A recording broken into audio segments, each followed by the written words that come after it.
And he came running, screaming at the top of his lungs. And Jesus is not angry at him, and Jesus is not repulsed by him, and Jesus is not turned off by him. Jesus steps into the middle of this man's storm. He expels these demons and kicks them out.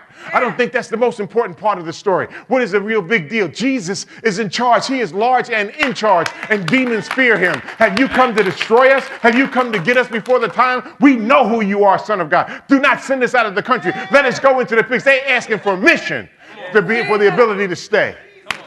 Don't give us what we got coming now, Jesus. And he allows them to go into the pigs, and they run down the hill and they drown themselves.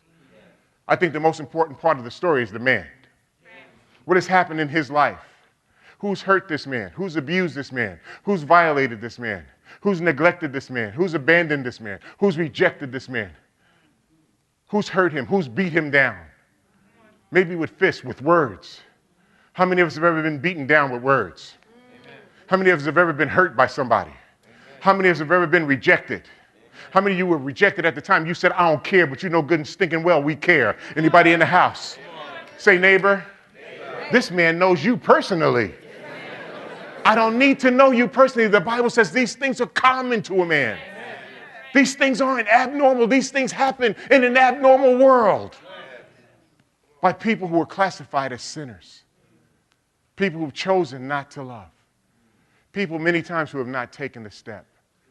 And maybe sometimes people who have taken the step, only to step back into darkness. I don't know. The Bible never tells us how he ended up in that cemetery.